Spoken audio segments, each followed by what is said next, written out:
আমাদের একমাত্র সম্পর্ক হচ্ছে জুলাই।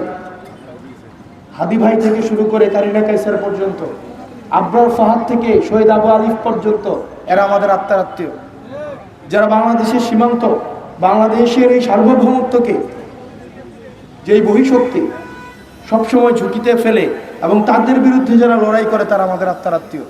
আমরা হাদি ভাইয়ের চাই বিচার সুনিশ্চিত হোক, এবং একই সাথে এই জুলাইয়ে থেকে শুরু করে গত 17 বছর বিএনপির অসংখ্য নেতাকর্মী নির্যাতন নিপীড়নের মধ্য দিয়ে গিয়েছে, যায় নাই? ঘরে থাকতে পারছে, জানাজায় আসতে পারছে, বাপ মা ব্যবসা চালাইতে পারছে, পোলাপাইন রেডি স্কুলে যেতে পারছে, বাড়িতে এসে থাকতে পারছে। এই অসংখ্য বিএনপি নেতাকর্মীদেরকে নির্যাতন নিপীড়নের মধ্য দিয়ে যেতে হয়েছে। আমরা সেগুলোর বিচার চাই। আমরা চাই, মনে রাখতে হবে, বিএনপি, জামাত, এনসিপি, বাংলাদেশপন্থী যে রাজনৈতিক দলগুলো আছে, আমরা ঝগড়া করব, আমাদের মধ্যে বিবাদ হবে, এটা আমাদের নিজস্ব বিষয়।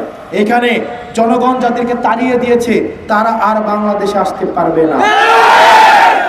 আমাদের মধ্যে মতপার্থক্য হবে, পলিসি নিয়ে বিভাজন হবে, বিএনপির অনেক বিষয় আমি মানব না, ওরা আমার অনেক বিষয় মানবে না, এটা গণতান্ত্রিক প্রক্রিয়া। কিন্তু পৃথিবীর ইতিহাসে এমন কোনো নজির নেই যে নেতা তার লক্ষ লক্ষ নেতাকর্মীকে রেখে চোরের মতো পালিয়ে যায়, তারা আবার কোনোদিন বাংলাদেশে ফেরত আসে। পৃথিবীতে এমন কোনো নজির নাই। এই কারণে যে বাপমার পোলারা আপনারা 14 গ্রাম বাজারে জয় আর মিয়ার বাজারে গিয়ে বাংলা স্লোগান দেন, আর মাঝখানেটাও দৌড়াইতে থাকেন,